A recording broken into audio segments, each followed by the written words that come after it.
tous, on se retrouve pour une nouvelle vidéo. Donc il s'agira d'une vidéo nouveauté, une nouveauté qui est sortie mercredi, et c'est la nouveauté de chez Akata, le mari de mon frère, de Gengoro Tagame.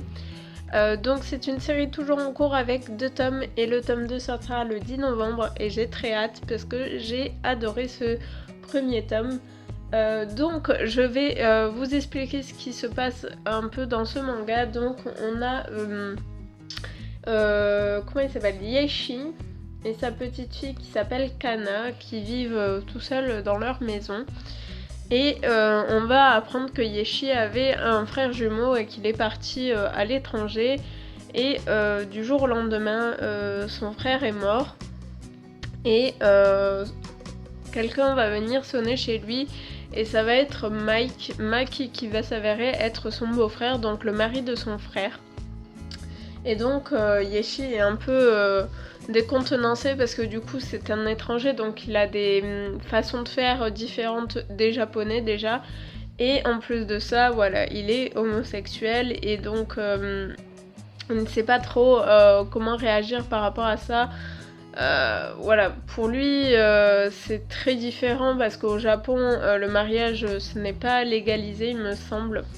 De toute façon il y a un petit article à un moment donné au fil du tome, vous avez 2 petits articles qui expliquent un peu tout ça, mais il me semble pas. Et donc voilà, ça va être l'arrivée de Mike dans cette famille qui va troubler un peu les choses parce que Kana, elle, va se poser beaucoup de questions. Et ça m'a fait super rire parce que, bah voilà, comme un enfant normal, elle va poser les questions, mais vraiment spontanément, voilà, c'est ça que je cherchais.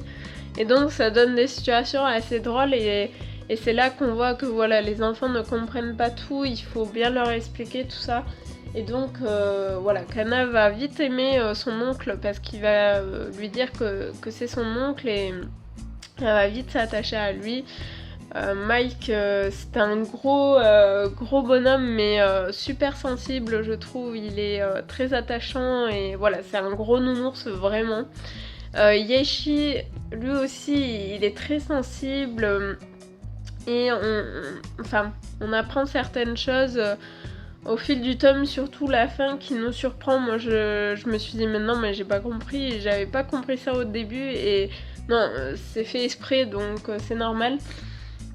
Et Kana, c'est une petite fille très gaie, très joyeuse, qui se pose énormément de questions bien sûr, et non, le tout fait un mélange très sympa. Donc je vous montre les pages couleurs qui sont au début du tome. Donc voilà ce que ça donne.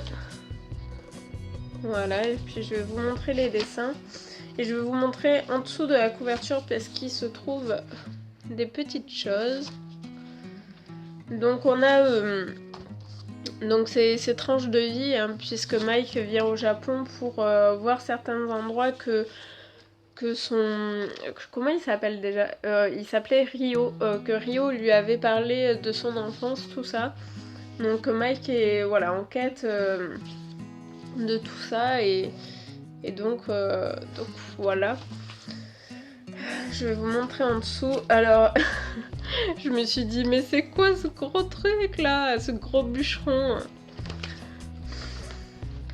Et voilà.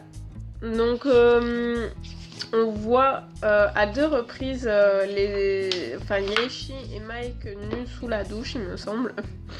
Donc ça m'a un peu fait rire. Bon voilà, c'est pas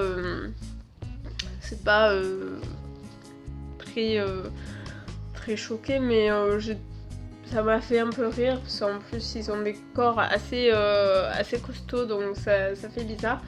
Mais voilà, j'ai vraiment bien apprécié, c'est plein d'émotions, plein de sourires, parce que j'ai vraiment souri quand j'ai lu ce tome là.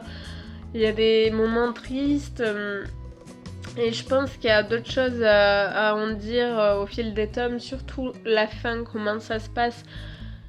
J'étais là, ah bon, comment ça se fait? Donc franchement j'ai hâte d'avoir le prochain tome, parce que ouais, je me demande comment ça se fait tout ça, cette fin. Donc voilà, non, ça a été une très bonne lecture, je vous le recommande, c'est quelque chose voilà, de très... voilà, plein d'émotions, voilà, cette tranche de vie, donc il n'y aura pas beaucoup d'action, mais voilà, si vous voulez voir comment ça se passe, parce que c'est vrai qu'on ne traite pas beaucoup de l'homosexualité dans les mangas, il y a beaucoup de sujets dont on ne traite pas parce que voilà, ça reste toujours tabou, on dirait, et voilà, je trouve que là, c'est bien de mettre ça en avant, et c'est très bien mis en avant par le mangaka, donc voilà, je vous le recommande, et puis voilà, c'est tout ce que j'ai à vous dire dessus. Écoutez, si vous avez des questions en commentaire, n'hésitez pas à me les poser. Dites-moi si vous l'avez lu ou si vous tente, je pense qu'il tente pas mal de personnes. Et puis écoutez, nous on se retrouve pour une prochaine vidéo et je vous dis à très bientôt.